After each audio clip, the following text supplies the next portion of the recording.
আসসালামু আলাইকুম রহমতুল্লাহ। ইমাম হুসাইন রাদিয়াল্লাহু তাআলা আনহু-এর মহান আত্মত্যাগের উদ্দেশ্য। কারবালার ঘটনা ইসলামের ইতিহাসে একটি যুগান্তকারী মোড়।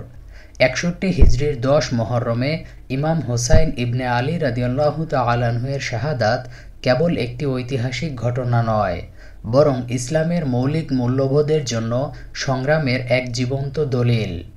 আজকের ভিডিওতে আমরা প্রামাণ্য ঐতিহাসিক দলিলের আলোকে তার আত্মত্যাগের গভীর উদ্দেশ্য বিশ্লেষণ করব।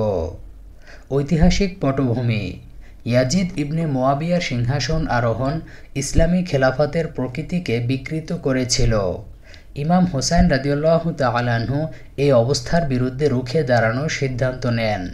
তিনি মক্কা থেকে কুফার দিকে যাত্রা করেন মূলত তিনটি কারণে। ১ নম্বর, কুফাবাসীদের আমন্ত্রণে সাড়া দেওয়া। ২ নম্বর, একটি ন্যায়ভিত্তিক সমাজ গঠনের লক্ষ্য। ৩ নম্বর, ইয়াজিদের স্বৈরাচারের বিরুদ্ধে সংগ্রাম।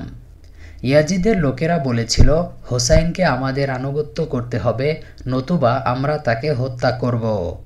এটি ছিল ইয়াজিদের গভর্নর উবাইদুল্লাহ ইবনে জিয়াদের নির্দেশে প্রেরিত চূড়ান্ত আল্টিমেটাম।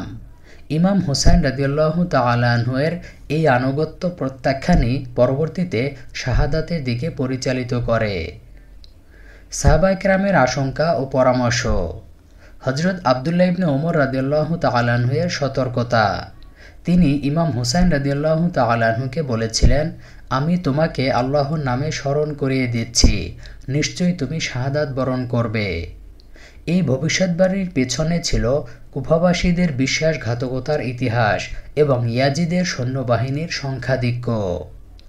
হযরত আবদুল্লাহ ইবনে আব্বাস রাদিয়াল্লাহু তাআলা আনহু-এর পরামর্শ: তিনি সতর্ক করে বলেছিলেন, কুফায় যেও না, তারা তোমার পিতাকে হত্যা করেছিল এবং তারা দুর্ভাগ্যজনক ভাইদের মতো, অর্থাৎ বিশ্বাসঘাতক। তার এই পরামর্শের ভিত্তি ছিল কুফাবাসীদের অতীত বিশ্বাসঘাতকতা। ইমাম হুসাইন রাদিয়াল্লাহু তাআলা আনহুর মৌলিক উদ্দেশ্য: ইসলামের সত্যিকারের রূপ পুনরুদ্ধার। তিনি বলেছিলেন, আমি শুধু আমার নানার উম্মার সংস্কারক হতে এসেছি। অন্যায়ের মুখে দৃঢ়তা প্রদর্শন। তার শেষ বক্তব্য ছিল, আল্লাহর কসম, আমি কখনোই অপমানজনক আত্মসমর্পণ করব না। আল্লাহর সন্তুষ্টি অর্জন। তিনি বলেছিলেন, ধৈর্য ধরো হে প্রাণ, এ তো একটি দিন মাত্র। ইসলামী পণ্ডিতদের বিশ্লেষণ: শায়েখ ডক্টর মুহাম্মদ আল গাজালি রহমতুল্লাহ আলাইহি বলেন, কারবালা ছিল ইসলামের ইতিহাসের টার্নিং পয়েন্ট। হুসাইন রাদিয়াল্লাহু তাআলা আনহু শুধু ইয়াজিদের বিরুদ্ধে যুদ্ধ করেননি, তিনি সমগ্র উম্মার বিবেককে জাগ্রত করেছিলেন। ডক্টর আলী জুমা-এর মতে, ইমাম হুসাইনের সংগ্রাম ছিল মূলত ইসলামের আমর বিল মারুফ নীতির বাস্তবায়ন। আজকের প্রেক্ষাপটে এর অর্থ হল অসত্যের বিরুদ্ধে সোচ্চার হওয়া। চিরন্তন শিক্ষা: ইমাম হুসাইন রাদিয়াল্লাহু তাআলা আনহু-এর আত্মত্যাগ আমাদের শেখায় সত্যের জন্য জীবন উৎসর্গ করা, অন্যায়ের সামনে মাথা নত না করা, আল্লাহর সন্তুষ্টিকে সর্বোচ্চ গুরুত্ব দেওয়া। নবীজি সাল্লাল্লাহু আলাইহি ওয়াসাল্লাম বলেছেন, হুসাইন আমার থেকে এবং আমি হুসাইন থেকে। সুনানে তিরমিজি হাদিস নম্বর 3775।